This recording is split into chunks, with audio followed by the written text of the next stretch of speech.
नमस्कार दोस्तों, बहुत बहुत स्वागत है आपका भारत ज्यूल। इस पे चैनल को सब्सक्राइब कीजिए और बेल आइकन को भी दबाइए। आज हम लोग बात करने वाले हैं किस तरह से यूएस का जो जेरल्ड फोर्ड एयरक्राफ्ट है उसको डॉक होने की जरूरत पड़ गई। डब्ल्यूएचओ ऑलरेडी न्यूक्लियर इंसिडेंट के हो जाने की प्रिपरेशन कर रहा है। इसराइल ने अपने जो लेजर बीम डिफेंस सिस्टम है उसकी रेंज को बढ़ाया है इस वॉर के चलते। तो सबसे पहले हम बात करते हैं यूएस के एयरक्राफ्ट जेरल्ड फोर्ड पर जो ऑन बोर्ड फायर लगी या और फायर भी लगी है तो ऐसी लगी है कि 30 घंटे तक बुझाई नहीं जा रही थी इनसे। अब हम में से हर कोई सिर्फ तुक्का मार सकता है कि भाई कोई एक्चुअल मिसाइल आके वहां गिर गई है जिसके अगेंस्ट इनके पास कोई काउंटर मेजर नहीं था, या फिर ये ओवरलोड हो गए थे, इनके ऊपर मिसाइल्स इतनी सारी आ गई हैं क्योंकि ये रेड सी में है। यानी कि आप अगर देखेंगे गल्फ कंट्रीज के ऊपर की तरफ, मेडिटेरियन सी के बाजू ये उस तरफ था, वहां पे ये हादसा हुआ है। जो भी रिपेयरिंग का काम है वो हो जाने में शायद इनको 24 से 30 घंटे लग सकते हैं पूरा रिपेयरिंग का काम होने में। इसमें टेक अवे क्या है कि राइट नाउ इनका एयरक्राफ्ट कैरियर अगर डॉक कर गया है एक जगह पे तो स्ट्रेटेजिक एसेट्स जो यूएस के हैं वो अभी वल्नरेबल है,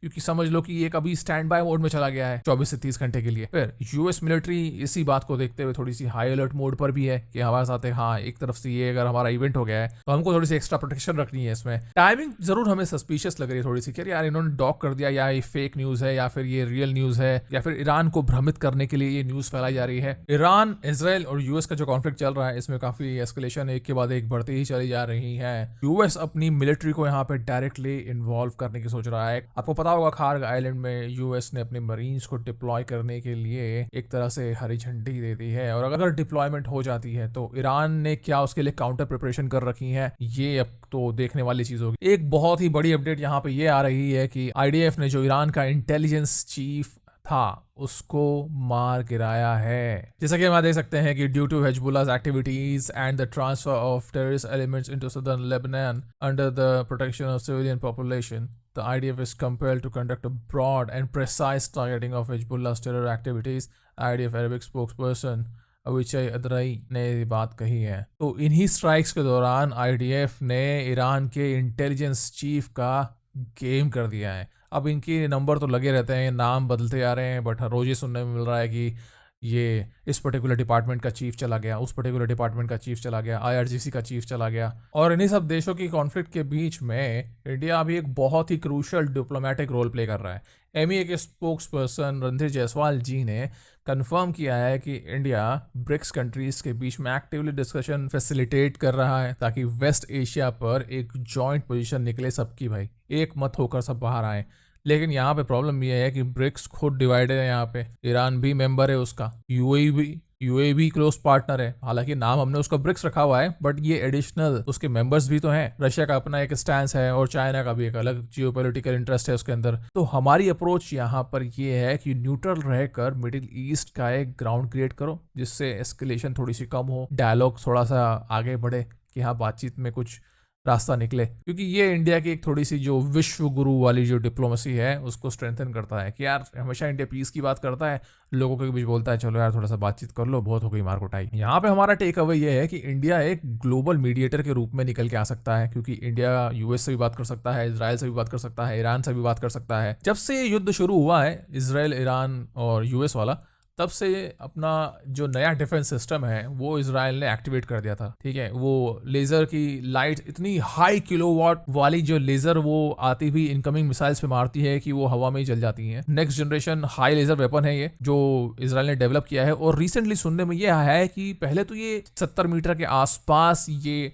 ड्रोन्स को, मिसाइल्स को तबाह करने के लिए ये बनाया गया था, बट राइट नाउ पर जब अभी हम बात कर रहे हैं तो इसकी रेंज थोड़ी सी बढ़ाई गई है। इसको कैलकुलेट भी कर सकते हो अपने यूज केस के हिसाब से। ट्रेडिशनल सिस्टम जैसे आयरन डोम है वो मिसाइल यूज करता है जो एक्सपेंसिव होती है भाई, कि आप इनकमिंग आया ड्रोन भाई सस्ता सुंदर $10,000 का, पर आप उसमें मार रहे हो कि $1 मिलियन वाली मिसाइल, तो ये इकोनॉमिकली थोड़ा ठीक नहीं बैठता है। तो जब ये लेजर सिस्टम सामने आता है तो बेसिकली आपका ये लाइट की एनर्जी से काम कर रहा है, जिसका कॉस्ट पर शॉट बहुत कम होता है, $3-4 पर शॉट। मान लो मिसाइल कोई आ रही है मिलियन डॉलर्स वाली, पर आपने उसको उड़ा दिया सिर्फ $3-4 के खर्चे में। इसका मतलब ये है कि फ्यूचर वॉर में एमो लिमिटेशन ऑलमोस्ट खत्म हो जाएगी, क्योंकि ये भाई लाइट एनर्जी वेपन है। क्या आपके पास उसको पीछे से पावर करके रखो, उसको बिजली देते रहो, अनलिमिटेड मारती जाएगी वो। ये सिस्टम जो कंटिन्यूस फायरिंग वाला है यही फ्यूचर है।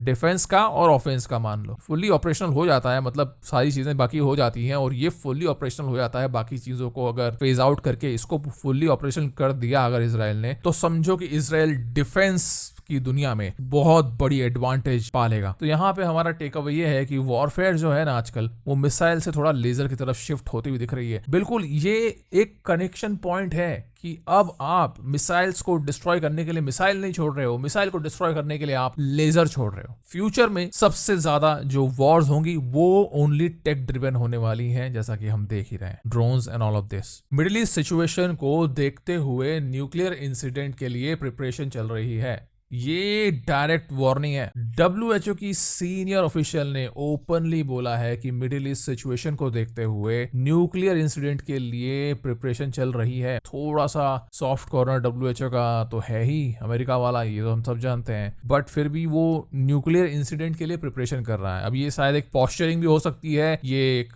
रियलिटी भी हो सकती है, चलो 50-50 मान लेते हैं इसमें। पर भाई जब न्यूक्लियर की बात आती है, न्यूक्लियर शब्द जहां पे इस्तेमाल हो रहा है वहां उसको लाइटली तो लेना नहीं चाहिए। मैं तो नहीं ले रहा कम से कम। जैसा कि हम बात कर रहे हैं, ये तो है नहीं कि भाई हाँ न्यूक्लियर वॉर हो ही जाएगा, लेकिन रिस्क इतना हाई हो गया है राइट नाउ, एस्केलेशन इतनी ज्यादा बढ़ गई है कि हेल्थ सिस्टम्स और इमरजेंसी रिस्पांस प्लानिंग एक्टिवेट कर दिए गए हैं WHO की तरफ से। अब इसमें टेक अवेज हमारे ये हैं कि भाई न्यूक्लियर रिस्क जो है वो ऑफिशियली एक्नॉलेज हो चुका है। ग्लोबल एजेंसीज जैसे कि मैंने बताया WHO अब हाई अलर्ट मोड पे आप मान लो कि हैं। यहाँ पे जो सिचुएशन है वो सीरियस से क्रिटिकल जोन में एंटर कर रही है इसी के चलते। और अब है ऑयल की खबर। भाई तेल के दाम बढ़ रहे हैं ना, तो ये सबसे चौंकाने वाली खबर है। वैसे रशियन ऑयल टैंकर्स चाइना जा रहे थे बट फिर डाइवर्ट होके आ गए इंडिया। समझते हैं, रशिया का जो ऑयल पहले चाइना के लिए जा रहा था वो अब इंडिया डाइवर्ट हो रहा है, साउथ चाइना सी से वापस इंडिया आ रहा है। इंडिया डिस्काउंटेड ऑयल का फायदा उठा रहा है। हमने कम से कम 31 मिलियन बैरल इसी हफ्ते रशिया से प्रोक्योर कर लिए हैं। तो हम अपनी एनर्जी सिक्योरिटी को बहुत ही ज्यादा स्ट्रांगली देख रहे हैं और सीरियसली ले रहे हैं। ये एक स्मार्ट जियोपॉलिटिकल मूव है। कि आपको लग रहा होगा यार चाइना की तरफ वो जा रहा था फिर वापस पलट के आ गया, तो क्या चाइना को उसमें बुरा नहीं लगेगा? अब ये बात आती है धंधे वाली। चाइना की सरकार कोई इस टैंकर को ओन नहीं करती है, बिजनेस चलता है। बिजनेस ऑयल टैंकर किसी और का है, उसमें ऑर्डर किसी और ने प्लेस किया है। यहाँ पे ऐसे क्लॉज भी होते हैं कि किसी कंट्री को बहुत ही ज्यादा इमरजेंसी में ये ऑयल टैंकर्स चाहिए तो वो ऑयल टैंकर्स उस तरफ मूव कर जाते हैं उस इमरजेंसी की सिचुएशन में भी। प्लस ऐसी सिचुएशन में भी ऑयल टैंकर्स डाइवर्ट हो जाते हैं कि किसी कंट्री को अर्जेंटली ऑर्डर प्लेस करना है और उसने हाई बिडिंग करी है, जो ज्यादा बिडिंग करेगा उसकी तरफ वो टैंकर मूव हो जाते हैं। अब इसको हम अपने भारतीय एग्जाम्पल में समझें तो उसको आप ये मान लो कि एक कॉलोनी में 100 घर हैं। अब वहां पे उस कॉलोनी में एक सब्जी वाला आ रहा है तो 100 के 100 घर उस सब्जी वाले को क्लेम तो कर नहीं सकते कि यार तेरे ठेले की सब्जी मेरी ही है। आप मान लो आपके दरवाजे पे वो सब्जी वाला आता, उसके पहले ही 5 घर पहले किसी ने वो सारी सब्जी खरीद ली। तो ये मामला ऑयल टैंकर वाला भी कुछ ऐसा ही है। तो इसी में हमारा स्मार्ट जियोपॉलिटिकल मूव क्या है कि जब बाकी कंट्रीज सैंक्शन और सप्लाई इश्यूज में स्ट्रगल कर रही हैं, हम लोग अपना क्वाइटली इंपोर्ट गेम को ऑप्टिमाइज कर रहे हैं कि किस तरीके से हमारा जो रिजर्व है क्रूड ऑयल का वो बचा रहे और जो हमारी बाइंग कैपेसिटी है उसको हम इंक्रीज करें ताकि हम अपने एनर्जी को सिक्योर कर सकें।